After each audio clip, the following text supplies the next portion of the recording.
مجھے یہاں ایک اور بڑی دلچسپ بات یاد آ رہی ہے میرے اپنے بچپن کی اور لڑکپن کی، یوتھ لائف کی ہے، میں آپ کو کوٹ کرنا چاہتا ہوں۔ جنگ میں جو اوائل زمانہ تھا میں نے گزارا، میں جنگ سے لاہور شفٹ ہوا ہوں 1978 میں، 1978 اپریل 1978 تک جنگ میں تھا، اور پروفیشن کے طور پہ میں لائر تھا، میں ایک لائر تھا، پریکٹسنگ لائر تھا، ڈسٹرکٹ کورٹس جنگ میں ایک وکیل کے طور پہ پریکٹس کرتا تھا۔ پھر میں یونیورسٹی لاء کالج میں آ گیا، لاہور شفٹ ہو گیا، پروفیسر آف لاء ہونے تک پھر وہ سارا وقت وہیں گزارا۔ تو جب میں جنگ میں تھا تو، اور علوم شرعیہ علوم دینیہ جس کا ایک نصاب ہوتا ہے وہ میں نے 1970 میں 1970 میں ان کی تکمیل کی تھی، دورہ حدیث کی، وہ پورا ایک اسپیسیفک جو نصاب ہوتا ہے 8-10 سال پڑھنے کے بعد۔ پھر اس کے بعد تعلیم کا سلسلہ تو تدریس جاری رہا۔ تو جنگ کا وہ اوائل زمانہ جو بتا رہا ہوں تو مجھے یاد آتا ہے، اور میں بڑی دلچسپ ہے مثال۔ تو میں بچپن میں ہم گھر سے جب نکلتے تھے تو کوئی بازار تھا جس میں کوئی شاپنگ کے لیے، گروسری کے لیے کوئی چیز گھر کی لینے دینے کے لیے جاتے تھے تو کھیتیاں والا بازار کہتے تھے۔ پہلے زمانے میں کھیت ہوں گے تو کھیتیوں والا بازار ہوگا، اب وہ کھیتیوں کی زبر زیر میں بدل گئی، کھیتیاں والا بازار۔ وہاں ایک دکان مجھے یاد پڑتی ہے، وہاں 4-5 بڑے بڑے بوڑھے آدمی اکٹھے بیٹھے ہوتے تھے۔ تو کبھی میں چھوٹی عمر میں ویسے کھڑا ہو جاتا تھا، 5 آدمی بیٹھتے تھے، ان میں سے بعضوں کے نام اب تک مجھے یاد ہے،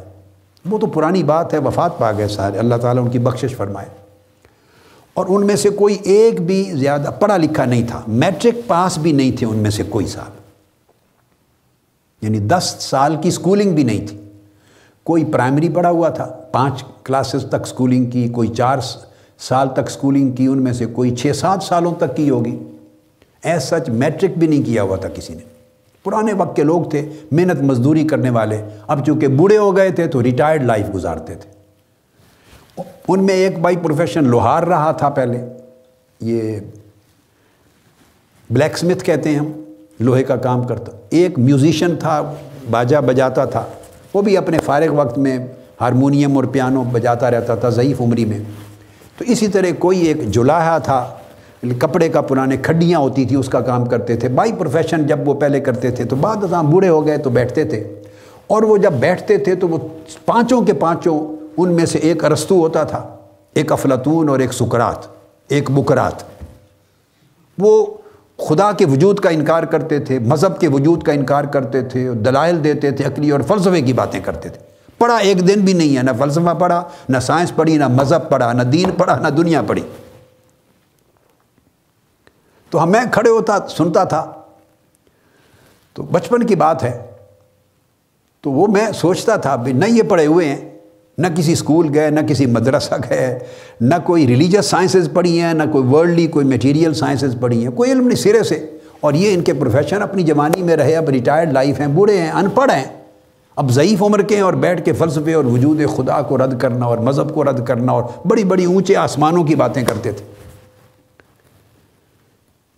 تو بعد ازاں وہ حقیقت کھلی، میں یہ بڑی ریلیونٹ بات ہے جو میں بتانا چاہتا ہوں کہ یہ انکار مذہب کا کئی جگہوں پر ہوا، کئی ادوار میں ہوا، کئی لوگوں نے کیا، اس کے پیچھے کچھ خارجی اسباب ہیں، عقلی اسباب نہیں تھے، فلسفیانہ اسباب نہیں تھے، سائنسی اسباب نہیں تھے، علمی اسباب نہیں تھے، خارجی عوامل تھے، معاشرتی، سماجی، مذہبی، خارجی۔ تو بعد ازاں میری لائف کا ایک زمانہ آیا کہ میں نے دروس قرآن شروع کیے جنگ میں، اور حلقات علم شروع کیے جنگ میں، یہ 70s کی زمانے میں، اور خطبات سیرت شروع کیے، تو علمی حلقات میں نے قائم کرنے شروع کیے، تو میرے حلقات میں وہ آتے تھے ضعیف العمر ہونے کے باوجود، تو جو انٹرپریٹیشن دین کی، مذہب کی میں دیتا تھا وہ اس کو مانتے تھے، اور عمر پر مذہب کا انکار کرتے رہے، میں خود سنتا رہا۔ اب جب میں قریب ہوا اور وہ مجھے ماننے لگے، میری بات سننے لگے، دین کی میری تعبیر کو قبول کرنے لگے، مذہب کی میری تشریح کو قبول کرتے تھے، کوٹ کرتے تھے، جب میری لائف ذرا اس سٹیج پہ آئی تو پھر میں نے کمپیئر کیا کہ یہ تو انکار کرتے تھے مذہب کا اور برا بھلا کہتے تھے مذہب کو، بیٹھ کے ہر وقت دین کو، مذہب کو برا بھلا کہتے تھے، اب یہ مانتے ہیں، میری بات سنتے ہیں، میں مذہبی کی بات کرتا ہوں، دین کی بات کرتا ہوں۔ تو جب میں نے انالیسس کیا تو سمجھ آیا کہ وہ ان کی ساری رائے جو بھی تھی اس کے پیچھے کوئی نہ مذہب تھا، نہ فلسفہ تھا، نہ سائنس تھی، نہ علم تھا، نہ فکر تھا۔ وہ اپنے اپنے محلے کے مولویوں سے ان کی لڑائی ہوئی تھی مختلف وقتوں میں۔ کسی کس مولوی صاحب سے لڑائی ہوگی، کسی اس کو برا واسطہ پڑ گیا، ایک کا گھر ایک محلے کی مسجد کے قریب ہے، دوسرے کا دوسری محلے کی مسجد کے قریب ہے، اور مقامی مولوی صاحب اور ان کی انٹھن ہو گئی، بنی نہیں، ان کی باتوں سے جھگڑا ہو گیا، اور پھر وہ لڑائی مولوی صاحب سے ہوئی تو مولوی چونکہ دین اور مذہب کی بات کرتا ہے تو انکار مذہب کا کر دیا۔ لڑائی امام صاحب سے ہوئی، لڑائی عالم سے ہوئی، اور چونکہ وہ سارا دن خطاب مذہب کا کرتا ہے لہذا جو کہتا ہے اس کا بھی انکار کر دی۔ تو ایسا بھی رہا ہے، بعض سائنسدانوں نے انکار کیے ہیں، اس وقت کے چرچ کے رویے کے خلاف ایک ایسا ریئیکشن آیا، احتجاج آیا ہے، رد عمل پیدا ہوا ہے۔ بعض فلسفیوں نے ایسا انکار کیا۔ ایک زمانہ مغرب میں، یورپ کا ایسا گزرا ہے جب چرچ نے بڑے ظلم کیے ہیں علم پر، عالموں پر، سائنسدانوں پر، فلسفیوں پر بڑے ظلم کیے ہیں، قیدیں دی ہیں، قتل کیا ہے۔ جب اس وقت کیتھولک اتھارٹی تھی بڑی زوروں پر، مسیحیت کی طاقت تھی، راج کرتے تھے، تو وہ میں آگے یہ چیزیں کوٹ کروں گا جب ہم سائنس پر آگے آنے والے، ہسٹری آف سائنس پر آئیں گے، وجود باری تعالیٰ اور ضرورت مذہب کے حوالے سے، تو میں ریفرنس اس وقت کوٹ کر دوں گا۔ تو رد عمل ہوا، اور رد عمل ہوا تو جس کے خلاف ہو گئے، تو چونکہ وہ مذہب کے قائل ہیں، مذہب کا پرچار کرنے والے ہیں، تو خواہ ان کی بیان کردہ مذہبی حقیقتوں سے اختلاف ہوا تب چڑھ گئے، خواہ ان کے رویوں سے اختلاف ہوا تب چڑھ گئے، خواہ ان کے وضاقتہ سے اختلاف ہوا تب چڑھ گئے۔ تو کسی کو کسی سے چڑ ہوتی ہے، ہم نے اپنی زندگی میں پاکستان میں بھی دیکھا، کسی کو کسی کے ساتھ چڑ ہے، لہٰذا جو وہ کچھ کہتا ہے پھر اس کے کہے سے بھی اختلاف کرتے ہیں اور جھگڑا کرتے ہیں۔ تو انسانی طبیعتیں ہر طرح کی رہی ہیں۔ میں نے ایسے ایک شخص دیکھے، دو بھائیوں کی لڑائی تھی، سینئر دو بھائیوں کی لڑائی تھی، ان میں سے ایک بھائی کو میں نے دیکھا اس لڑائی میں رد عمل میں وہ کہتا تھا کہ جو اس کا مذہب ہے میں اس مذہب کو بھی نہیں مانتا، جس خدا کو وہ مانتا ہے میرا بھائی معاذ اللہ استغفر اللہ پتہ نہیں کیا کیا کلمات بولتے، میں اس خدا کو ہی نہیں مانتا، پھر آگے الا بلا لفظ بولتے تھے۔ جس نبی رسول کو میرا بھائی مانتا ہے معاذ اللہ میں اس نبی اور رسول کو بھی نہیں مانتا، جس دین کو میرا بھائی مانتا ہے میں اس دین کو نہیں مانتا۔ پھر وہ اپنا نام کرتا تھا، میں پھر ہندو، میرا نام تلسی رام نارائن ہے،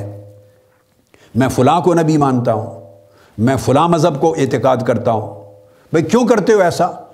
میں نے اپنے بھائی کا الٹ کرنا، یہ میں نے اپنے کانوں سے ان کی رسائی کراتے ہوئے باتیں سنی ہوئی ہیں،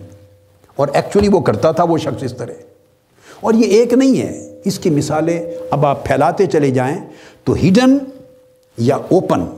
یہ ہزارہ شخصوں میں ہے۔ تو ایک چیز رد عمل ہوتا ہے طبیعت کا، اور اگر طویل عرصہ رہے وہ رویہ ظلم کا، جیسے چرچ کا میں نے کہا، کیتھولک اتھارٹی کا، مسیحیت کا، اور اہل علم پر، سائنسدانوں پر اور فلسفیوں پر، اگر 100 سال 200 سال ہی ایسے گزرے ہوں، 200-300 سال اس ظلم کے جبر کے، تو نسلیں اس کے اندر گزری ہوں، تو رد عمل بڑھتا بڑھتا ایک مستقل فکر بن جاتا ہے، اور وہ انکار کرتے ہیں ہر اس شے کا جس کا چرچ میں اقرار ہوتا تھا۔ جب رد عمل ہوتا ہے تو پھر انکار ہوتا ہے۔ تو مذہبی اسلامی تاریخ میں بھی کچھ ایسے علماء کے ساتھ ہوا ہے کہ خاص کسی وقت کے زمانے کے خاص طبقہ علماء کے ساتھ رد عمل ہوا، تو جو عقائد ان کے تھے تو اس کے خلاف لکھنا شروع کر دیا، اور لکھتے لکھتے رد عمل میں شروع کیا، اور لکھتے لکھتے اپنا فکر بن گیا۔